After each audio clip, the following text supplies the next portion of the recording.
minor poke from Iran tonight. A top official tells us we don't want to put the captives on trial. He tells our correspondent in Tehran that Britain should send a delegation for face-to-face talks. But as more servicemen are paraded on television, is there really a diplomatic way out?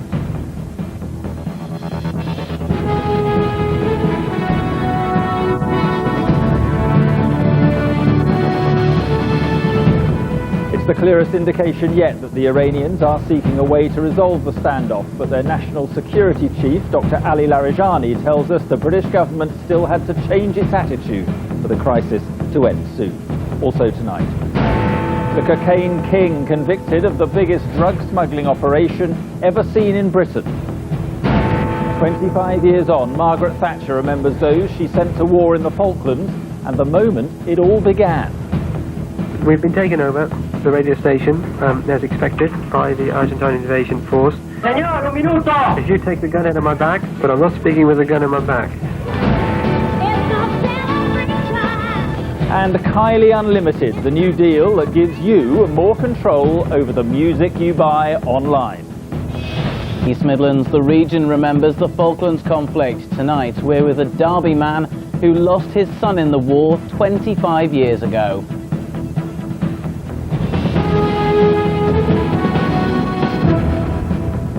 Good evening. After darkening days of deadlock over the captured sailors and Marines, a chink of diplomatic daylight from Iran today. One senior Iranian leader told ITV News tonight his country didn't want to put the 15 on trial, but wanted instead face-to-face talks.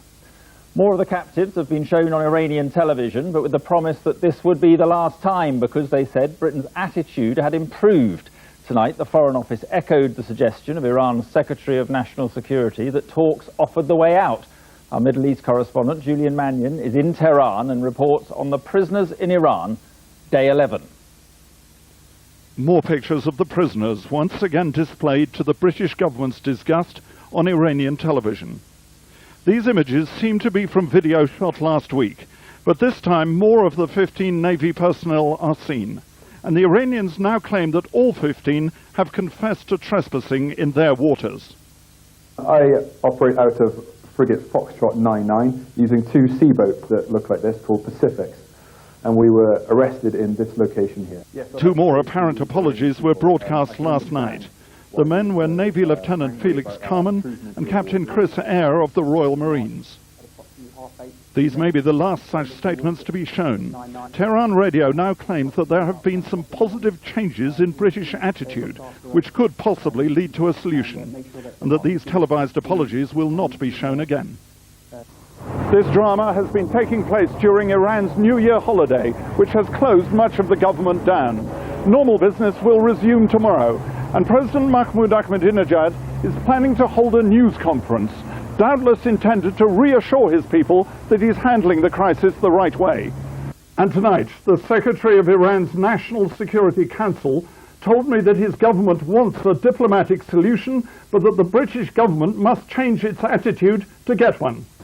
We must assess the situation and for the two countries to come together and form a committee to resolve this problem. We would like this problem to be solved through diplomacy. He said that it is not Iran's desire to put the 15 Britons on trial.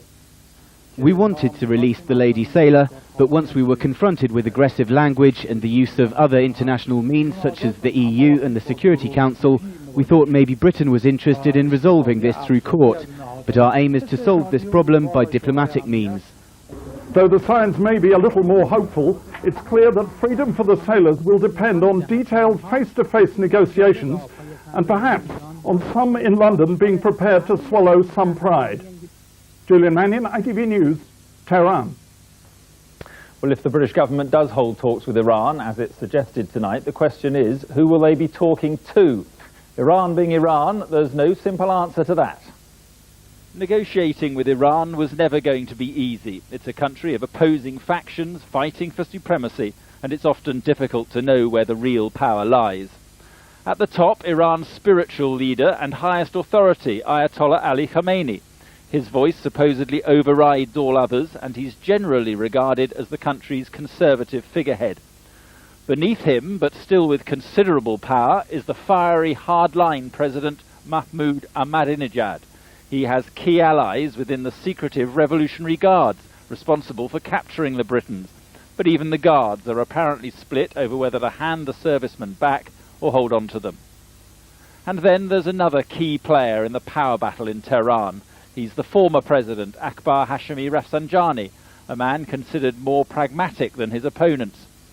So here lies the difficulty in dealing with Iran, and knowing who's actually wielding the power could be the key to securing the release of Britain's 15 sailors and marines.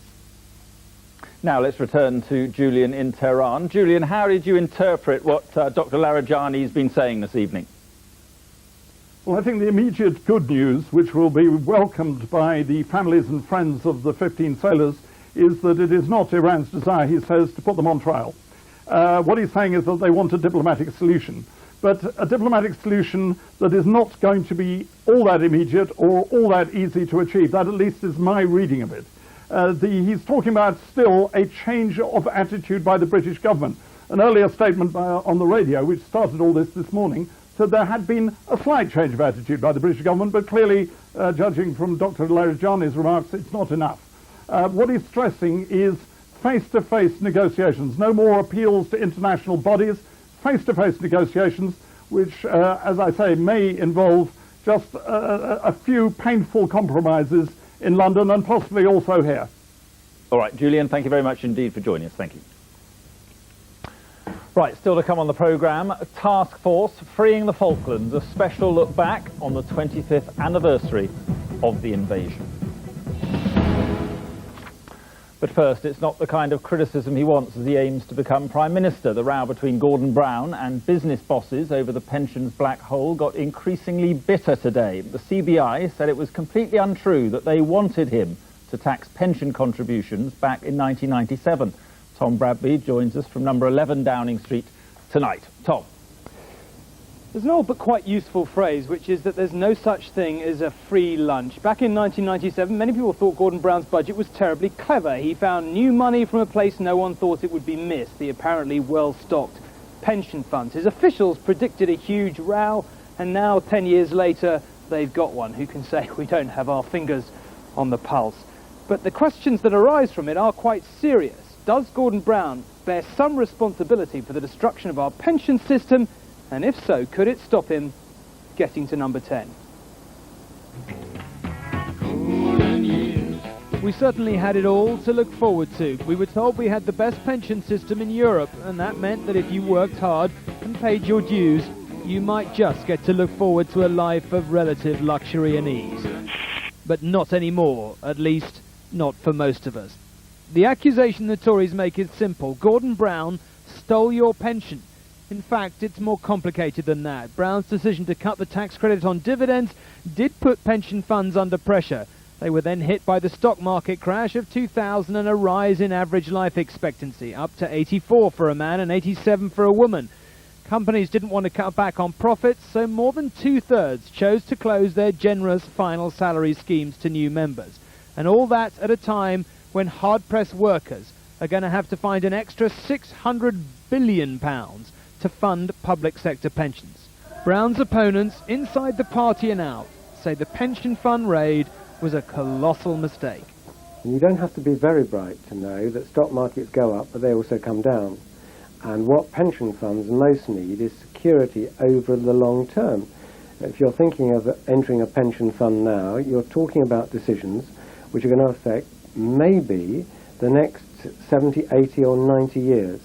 Other things added to it, but it's no good saying this didn't make a difference. As Groucho Marx would have said, £5 billion, you're beginning to talk about real potatoes. This is every year you were taking £5 billion out, and it made all the difference to a few pension funds, probably finally sent them through down. The Treasury says senior members of British industry did lobby it to end the tax credit on the grounds that they were always under pressure from pension funds to pay big dividends rather than reinvest their profits. But true or not, these are tricky days for the Chancellor. Indeed. So, Tom, how damaging is all this for Gordon Brown, and given the timing, for his ambitions of becoming Prime Minister? Well, I think it is all potentially quite damaging. The Labour Party's problems have, in the past year, seemed to be Tony Blair's problems. Iraq, sleaze, the cash for honours scandal. But Blair is now largely being written out of the game, and increasingly it looks as if some of the party's problems are Brown's problems. And I think this pension one is particularly serious. The truth is we did have a fantastic pension system in this country. It has been severely damaged. That's a catastrophe for future generations. And at the same time, as I said in that report there, anyone working in the private sector has got to get used to the idea that they are going to have to fund through the tax system public sector pensions which haven't in any way been reformed. So it's a very, very uncomfortable situation. Now, the Treasury, as you heard in my report there, is saying that they got lobbied privately by directors who were sick of pension funds pressurising them to pay out huge dividends, and they thought this reform would improve things. Well, be that as it may, I think the reality has turned out to be our pension system being severely damaged. Will it stop Gordon Brown moving next door? Probably not. He'll probably still get it, but I think we're moving into quite dangerous territory for him. He's still the front runner, but his poll ratings don't look good, and things like this really don't help. All right, Tom, thank you for that. Now let's get a look at the markets tonight. The FTSE closed on 6,315, up 7.5 points. On Wall Street, the Dow Jones ended on 12,382, up almost 28 points. And tonight, the pound's worth $1.97. That's up almost a cent. He ran what Customs called the most successful cocaine trafficking organisation ever to target the UK. Today, Brian Wright was found guilty of smuggling tons of the stuff from South America in luxury yachts. Wright had a lifelong love of horse racing and gambling, even betting that Customs would never catch him. Romilly Weeks reports. He was called the milkman because they said he always delivered. Brian Wright, filmed here on the run in Cyprus, was really the UK's cocaine king. A gambler turned drug baron, he had a box at Ascot and once won £1 million bet on a single race. Beautiful place, Carrera from Auburn. This surveillance video shown at his trial caught him conducting multi-million-pound drug deals from the lobby of a London hotel, and this was where his luck ran out. We've had significant cooperation from overseas and from agencies here in the UK, and that has led the path to Brian Brendan Wright and ultimately to his conviction before the court here today. Wright used to pass himself off as a wealthy entrepreneur. There was a villa in Spain, a house in Surrey, and this riverside apartment here in Chelsea. Neighbours unaware that in fact Wright was controlling a vast criminal network, using his Chelsea base to move shipments of cocaine around the world. The police investigation started in 1996. When a yacht carrying £80 million worth of the drug was found off the coast of Ireland. Over the next 11 years, police tracked Wright's network from the Americas, across Europe and Africa to Australia, arresting 19 members of his gang and finally getting Mr. Big himself in Spain. Carrera on the far side. The court heard how Wright used racing as a front for his illicit income. His one-time racing friend, Jim Davidson, testified at his trial. I used to call them the hole-in-the-wall gang. They were like Dad's army, of which Brian was, Mr. Mannering. He was always giving them, money. Go and put that on for me here, go and put that money on. I've never seen anything like it. It was like the Bank of England changing hands. Wright will be sentenced tomorrow. In court, even his lawyer said he would probably die in jail. Romilly Weeks, ITV News. Let's get some more of tonight's news now. A suicide bomb has killed 9 children and 3 others in northern Iraq. It went off near a primary school. Many of the injured, almost 200 of them, were also children. The bomber blew up a lorry full of explosives in the city of Kirkuk. Palestinian journalists began a 3-day strike today to urge the government there to work harder for the release of the British journalist Alan Johnston. The BBC correspondent was abducted in Gaza 3 weeks ago. And former Old Bailey bomber Jerry Kelly, seen here in the middle, could be in line for a cabinet post in the next Northern Ireland power-sharing government. He's one of 4 Assembly members picked by Sinn Féin to become a minister. On a small group of islands few people had heard of, an invasion began 25 years ago today. Over the next 3 months, Britain fought Argentina to win back the Falkland Islands. Today, Lady Thatcher, who took Britain to war in the South Atlantic, laid a wreath at St Paul's Cathedral in memory of those who gave their lives for the islands. Tonight, as we remember the anniversary, James Mates reports on how the islanders learned they were about to be invaded in Task Force Freeing the Falklands. This is the Governor speaking. There is no indication that the Argentine Navy task force heading this way has changed course. The first Argentine ships have been sighted. We have had sightings of an aircraft carrier and a destroyer. First light on the 2nd of April 1982, an Argentine invasion force lands on sovereign British territory. A handful of Royal Marines are quickly overwhelmed. Seemingly out of the blue, Britain finds itself at war. The first target of the invaders, Government House in Port Stanley, seat of colonial power. They were confident they'd already crushed all British resistance. The Argentine troops came down over this hill through the governor's vegetable garden, heading for his mansion. They thought they would be unopposed and could just walk straight in. But as they came through this gateway here, they discovered that there was a detachment of Royal Marines hidden in the hedgerows. The Marines opened fire, killing the Argentine officer. He was to become the only fatality that day. But it was also the last act of resistance. On the road outside Government House, the Marines were humiliatingly spread-eagled on the tarmac. Inside, the governor knew a formal surrender was imminent. It's just a matter of time before they overrun us, but we'll see how long we can hang on anyway. We're not surrendering, I'm resisting it, I'm not going out to talk to them or to surrender to them. At the radio station, Patrick Watts stayed on air throughout as islanders called in reports of more Argentine landings. People's houses were being shelled, and one guy phoned me and said, you know, we're having a terrible time here. I can see the stars. And I just said, Tom, what are you doing? What are you doing outside? It's dangerous. And he said, no, boy. He was a Welshman. He said, no, boy, I can see them through the hole in the roof. Inevitably, perhaps, his studio was the invaders' next target. This is the original sound as it happened. Been taken over, the radio station, as expected, by the Argentine invasion force. Tell the people to wait, turning on their receivers. Just a minute. If you take the gun out of my back, but I'm not speaking with the gun in my back. Well, there's an argument going on now between the three Argentines. They've disappeared. They've left me alone in this room. It was really surreal, because it was almost like being in a radio play, because you're listening to the radio going on around you, and then suddenly you looked out the window and there was soldiers walking up the front road and armoured personnel carriers, and there it was. We were under occupation.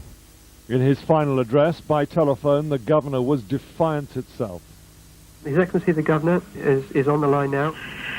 Admiral came along to me and I told him that he'd landed unlawfully on British sovereign territory and I ordered him to leave forthwith.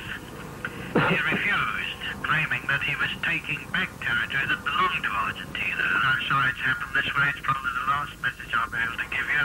Rest assured that the British will be back.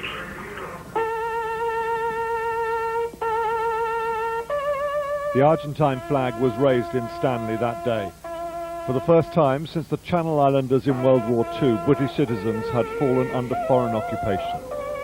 But in less than 3 months, the British were back. James Mates, ITV News, in the Falkland Islands. And tomorrow, James will have another special report on freeing the Falklands, how Margaret Thatcher's government decided to fight for their return, taking a nation to war. Sport, and Aston Villa rescued a point from their Premiership match with Everton tonight. It was Everton who took the lead in the 15th minute when Julian Lescott turned in a free kick on the far post. They dominated the match before Villa scored in the 82nd minute to snatch a share of the spoils. England's try scorer in the 2003 Rugby World Cup final is to retire. Jason Robinson will quit club rugby at the end of the season, but says he will remain available for England's defence of the trophy in the autumn. And Andy Murray is a real doubt for Great Britain's Davis Cup tie with Holland this weekend. The British #1 is struggling with a groin injury. Right, still ahead on the programme, Robbie unlocked, but will EMI's decision to free up its music only benefit the internet pirates? That and a look at some of tomorrow's front pages after the news, where you are.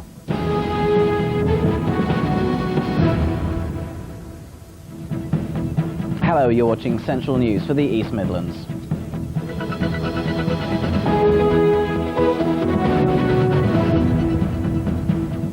Good evening. As Britain remembers the 25th anniversary of the invasion of the Falkland Islands, veterans and families in the East Midlands have been reliving the events of 1982. People like David Tarbard from Derby, who lost his son when the Sir Galahad was bombed. Alison Mackenzie reports. The Falklands War and its memories remind David Tarbard from Hilton in Derbyshire of a son lost in battle thousands of miles from home. Wayne was a sapper with the Royal Engineers. He joined the army at 16, a job he adored.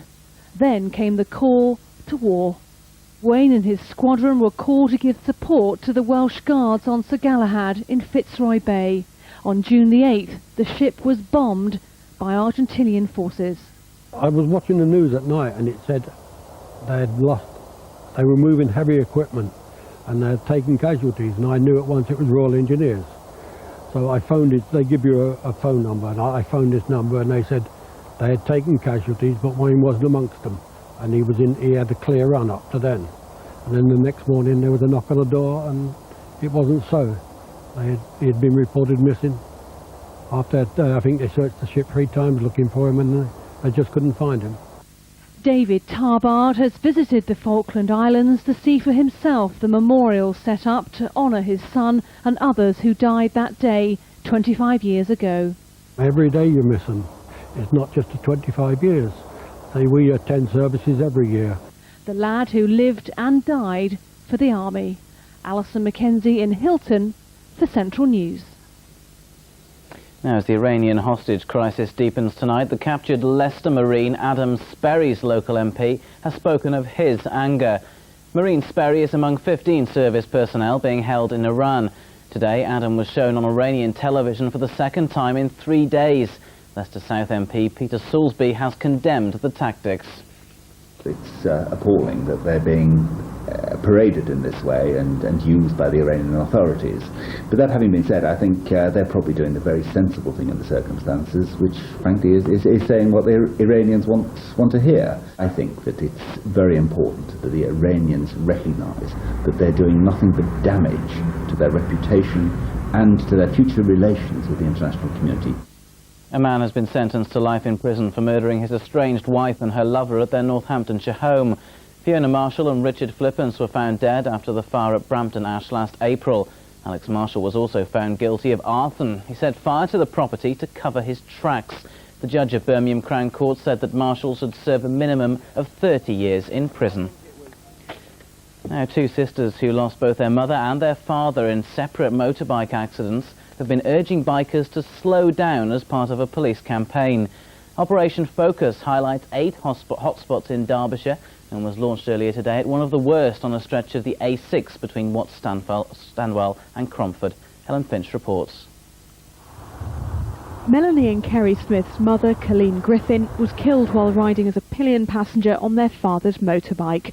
4 years later, their father Philip also died after losing control on a bend a few hundred yards from here on the A6. You just never know what's around the corner, do you? And it does happen to you. You always think it doesn't, but it does.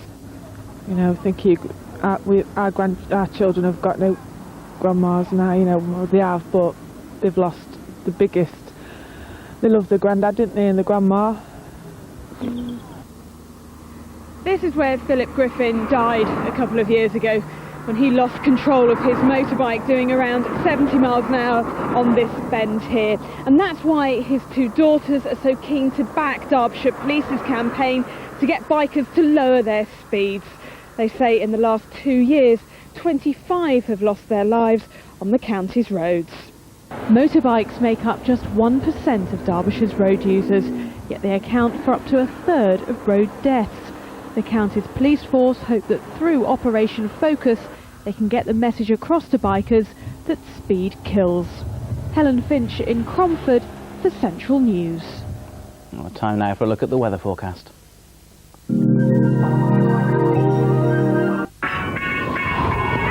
Central weather with BMIBaby.com, the airline with tiny fares, providing a brighter outlook for business travellers.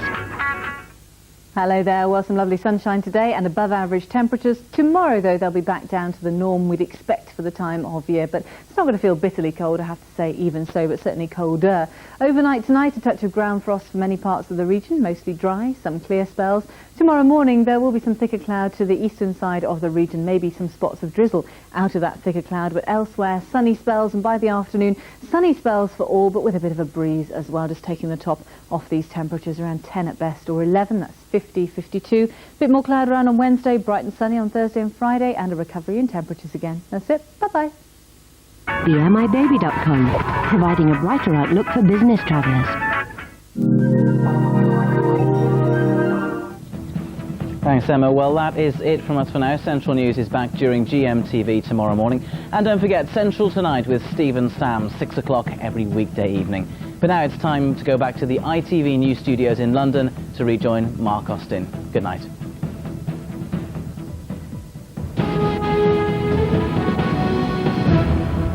Hello again. Tonight's main news. The captured British sailors and Marines probably won't be put on trial, Iran's head of national security has told ITV News.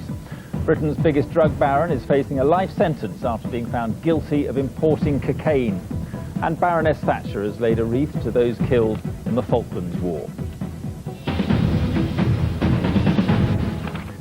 They are the three initials behind some of the biggest names in music, past and present. Today, EMI announced that listening to some of their top artists, like Robbie and Kylie, on your MP3 player is going to get easier. They're dropping their anti-piracy technology. Our business correspondent Mark Edo explains. Now, if you could play the music you've downloaded on an iPod, the world's best-selling MP3 player, you couldn't play it anywhere else. Today, Apple claimed it had solved that problem. After music from Damon Albarn and his new band came the message from Apple and EMI. They've teamed up to offer higher quality downloads on iTunes that can finally be played on other MP3 players. That's interoperability in technology speak. So what we're doing is we're adding another product that's priced higher, that offers more features. And the features that it offers is higher sound quality, and it offers hassle-free interoperability. EMI, the home of Robbie Williams and New Girl on the Block, Lily Allen, is the first label to drop its anti-piracy software called DRM, which prevents music bought over the internet from being copied freely. But won't that encourage people to share music illegally? DRM hasn't gotten rid of thieves, and going DRM free I don't think is going to increase thievery. The key thing is you have to compete with piracy, you know, and the way to compete with piracy is to give the consumer a great product at a reasonable price and make it super convenient. So Apple says this solves a problem that's plagued anyone who's tried to download their music from iTunes onto an MP3 player other than an iPod. But ITV News has learned that there's another issue that means that many players will still be incompatible with iTunes. When you buy music from iTunes, you download it in a file format called AAC. AAC works on iPods, it works on some mobile phones, and it works on a couple of the other MP3 players out there. It doesn't work on many of the others. So it looks as though, despite this announcement, not everyone will be able to have a bite of Apple's iTunes. Mark Edo, ITV News.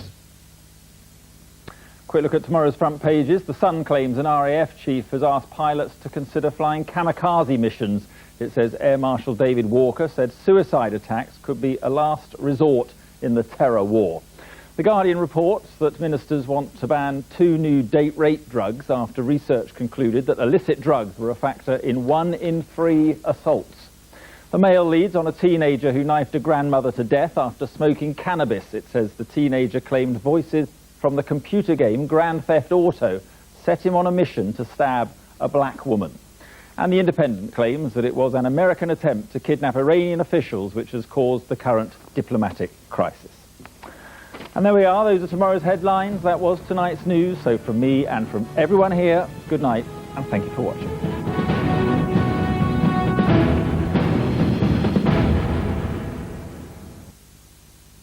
Yeah, look, tears of the gods. Oh yeah? Why are they crying? I've seen your haircut, mate. ITV National Weather, sponsored by Powergen. Hello, good evening. Well, today proved the warmest day of the year so far, with parts of the Hampshire coast actually making it to 20 degrees, 68 degrees in Fahrenheit. Tomorrow, I'm afraid, it's all change, as confirmed by these temperatures, a good 5 or even 6 degrees down in the sort of thing we enjoyed today. Now, here's a confirmation of cloudy skies blotting out the sunshine tomorrow. Having said that, a few bright spells around, mainly out to the west, and a nagging wind, in turn, affecting those temperatures. A quick look ahead to Wednesday's weather, an improvement on the way on Wednesday. Cloudy skies for the north, sunshine down in the south, making it to 16, 61 degrees in Fahrenheit, and less in the way of wind. Now, come Thursday, it's looking good, it's looking pleasant. 19 is 66 in Fahrenheit. Yeah, I'll go and stand in the rain, that'll make it lie down. Positive energy from Power Gym. Alec Baldwin, Tim Allen and Amanda Holden get a Dame Edna treatment next tonight, followed at midnight by Champions League Weekly. WBO Super Middleweight Champion. 42 fights undefeated. 31 knockouts. Victorious once more. 19 successful defenses of his world title. The story goes on. In front of 30,000 fans. Thanking them for their support. In his own backyard. He holding his arm above his head. Joe Calzaghe takes on US contender Peter Manfredo Jr. A Saturday night of top-class boxing. Saturday at 9:45 exclusively on ITV1. Hello Steve, this is yourself, calling yourself. Don't forget to talk to Jeff at work tomorrow about that Woolwich tracker mortgage. I reckon it can track just above the Bank of England base rate for the life of the mortgage. Not so much mortgages as less gauges. Anyway, Maddie's out with the old duffers tonight, so it's a candlelit curry for one. In fact, ignore all this. I'm actually now home with you. A market-leading lifetime tracker mortgage from Barclays. Now there's a thought. Please not tonight. I want to get help. Benny! RAC Rescue, can I help? We have your location.